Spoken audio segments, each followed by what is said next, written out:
¿Para qué hacer planes entonces? Si en ellos se vislumbran ya los despojos que quedarán de cualquier acción o iniciativa que uno lleve a cabo. Como si uno le tuviera pánico a la libertad y necesitara estar encadenado a sus planes. La vida es una cadena de caídas y recuperaciones y recaídas. Hoy es el comienzo del fin. Estamos con Miguel Barreda, cineasta que está estrenando su tercer largometraje, Encadenados. Tú vives, resides y produces en Arequipa. Sí. ¿Es una realidad muy distinta a la de Lima? En ese sentido, en el sentido del trabajo cinematográfico. Ok, prevenidos por favor, todos en posición.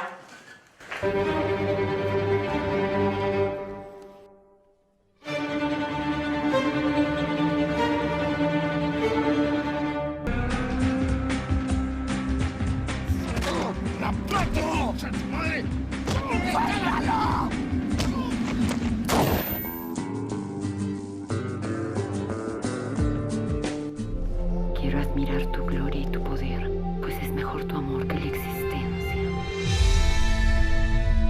Dejadme buscar el bien de mi alma.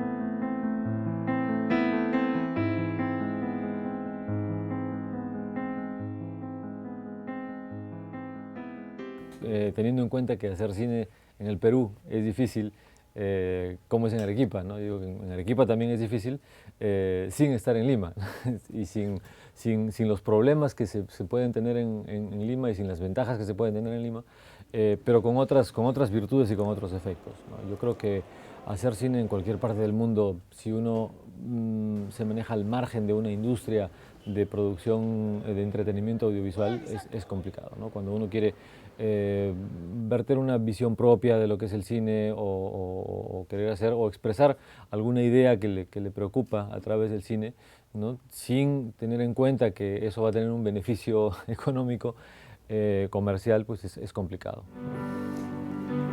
Encadenados es una película muy singular, ¿no? Porque es una película que son esas narrativas en network que les llaman, ¿no es cierto? Esas narrativas en cadena, Sí. ¿no? En la que se van alternando historias y se van entrelazando, ¿no? Y eso supone, digamos, no solamente muchos actores, sino un trabajo de exposición amplia, ¿no? ¿Cómo has Sí. abordado todo eso? ¿Cómo lo conseguiste en el guión? ¿No es cierto? ¿Qué Sí. problemas tuviste, digamos, para poder afrontar un tipo de relato de esa naturaleza? Sí, mira, hacer una película coral ha sido una obsesión para mí prácticamente desde la época de la escuela de cine. Y es más, yo quería hacer un experimento con otros guionistas o con otros compañeros para escribir el guión en conjunto, ¿no? O sea, una especie de cadáver exquisito en que uno agarraba un personaje o una situación y le daba la posta al siguiente, ¿no? Para ver qué pasaba. Bueno, alguna vez hicimos parte del experimento, no tuvo mucha respuesta, no mucha resonancia, pero la idea me quedó y se transformó en lo que fue después el guión de Encadenados, que son 10 personajes con cada uno con problemas muy diferentes, con actitudes muy diferentes, y había que encontrar una manera de enlazarlos, una manera de unirlos.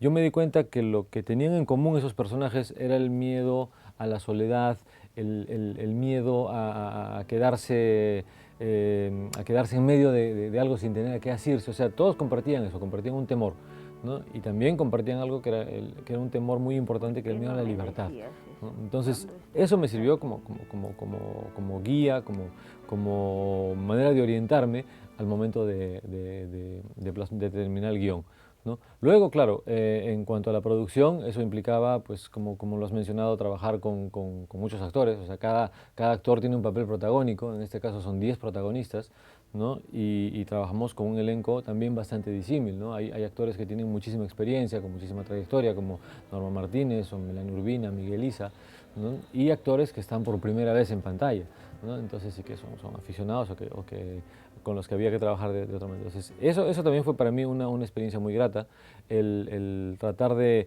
mantener el mismo tono, de tratar de mantener también el mismo lenguaje en toda la película y no crear una maraña, ¿no? Para que el espectador tampoco se perdiera, ¿no?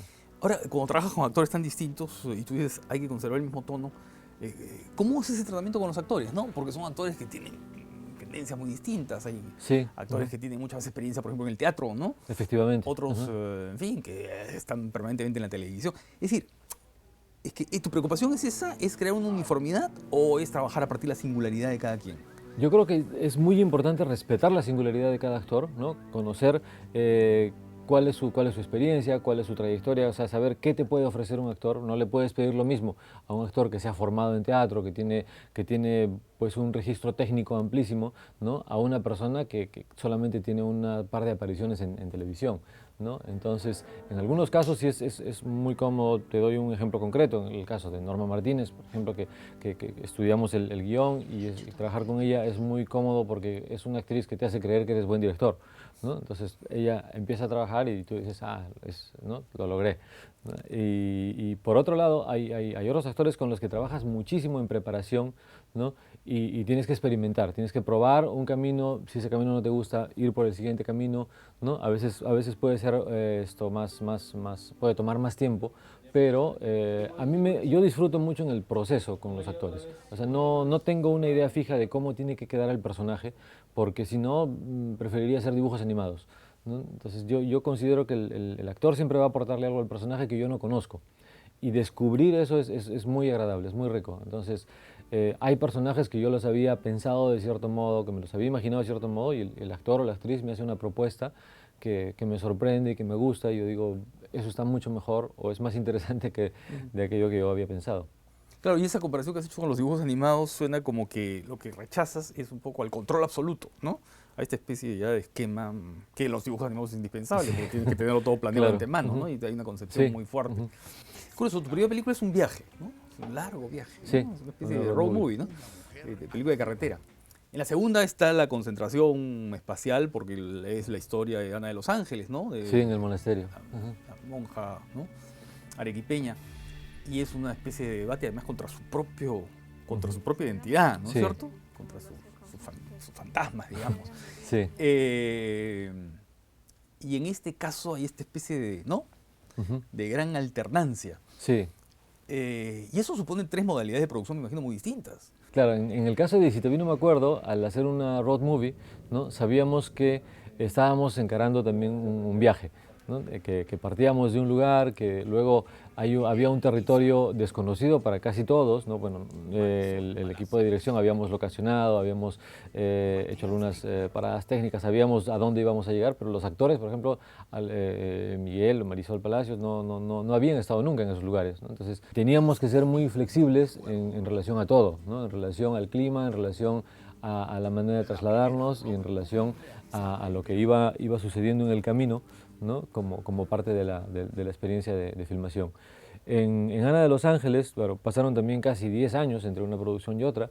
En Ana de los Ángeles, que fue una producción por encargo de las religiosas del monasterio de Santa Catalina, ¿no? Que para mi sorpresa pues, se mostraron muy abiertas a las propuestas que hicimos en cuanto al guión o en cuanto a la puesta en escena, ¿no? Y lo cual pues, nos dio una amplia libertad para trabajar, manteniendo un margen, claro, y era la primera vez que yo hacía una película de época, ¿no? Entonces eso condicionó muchísimo la forma de trabajo.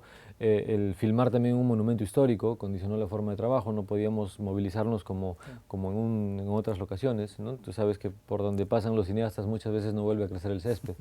Entonces sí tuvimos que trabajar con un cuidado muy estricto y respetar muchísimo la reconstrucción de época. Y en Encadenados yo sentí que estaba haciendo una película obviamente más personal, porque es un guión mío, está llena de problemas que tienen que ver con las cosas que me preocupan, y la manera de filmarla ya yo la sentía que estábamos descubriendo una manera de filmar, tratando de desarrollar un estilo con Leandro Pinto, repito, el director de fotografía, que quiero, que ya lo siento más propio, y eso es un estilo de planos únicos, ¿no? O sea, no volver a la misma perspectiva nunca, que la cámara siempre esté en un lugar distinto, que los hechos que estamos narrando en ficción parezcan hechos únicos e irrepetibles, como si se tratara de un documental, y que la cámara no tenga la oportunidad, si se perdió algo, pues se lo perdió, ¿no? Y que no tenga la oportunidad de volver a retomar o a cubrirse, como dicen también, si es que no viste algo desde cierta perspectiva. Eso conlleva obviamente riesgos, pero es la manera que me he dado cuenta que más me gusta de filmar, ¿no? Porque se parece a las películas que más me gustan y se parece al hecho de crear algo que efectivamente se puede salir de control, ¿no? Y eso es muy orgánico, es muy real. Y estrenaste en Arequipa, ¿no es cierto? Estrenamos en Arequipa en septiembre de 2015, del año pasado, gracias a que la cadena Cinépolis se interesó por la película. Yo, después de terminar la película, no encontramos distribuidor, porque muchos distribuidores lamentablemente tienen muchas dificultades para acoger películas que están fuera de su esquema convencional, ¿no? Les cuesta mucho trabajo entender cierto tipo de películas, como para defenderlas ante las cadenas exhibidoras. Entonces asumimos la distribución nosotros mismos, quiero decir, mi productora, Vía Expresa, y fuimos a tocar las puertas de los cines, ¿no? Cinépolis nos atendió y le pareció que la película podía funcionar en Arequipa, y efectivamente fue así. Nos mantuvimos 3 semanas en cartelera, con una afluencia de público bastante considerable, y yo creo que a mí me ha sorprendido que cierto tipo de público del que yo, bueno, es que es abstracto pensar en el público, ¿no? Que hay muchas personas que han descubierto cosas en la película que yo mismo no había visto, ¿no? Y eso siempre es muy grato, ¿no? Saber que una película no tiene una sola lectura, no tiene un solo tipo de público, ¿no? Que a veces me confunde a mí cuando me preguntan a qué público va dirigida tu película, ¿no? Digo, mira, en caso de Encadenados es para seres humanos mayores de 16 años por la censura, ¿no? Y bueno, sí, y cada ámbito cultural, cada ámbito social también la va a entender de una manera diferente. La película se está exhibiendo en este momento en la sala del Centro Cultural de la Pontificia Universidad Católica, ¿no es cierto? En Pues San Isidro. claro, desde el 5 de mayo estamos en el cine del Centro Cultural de la Católica, en San Isidro, en la calle Camino Real 1075, y bueno, espero que puedan ver Encadenados y que la puedan disfrutar. ¿Cómo que cuál dinero? No estoy tomando ni estoy fumando, mamá. Todo me parecía tan extraño, pero a la vez tan natural. Por eso no sentí ninguna culpa. En la vida, cada pequeña cosa es un regalo. Cada momento que vivimos es un trocito de eternidad en nuestras manos.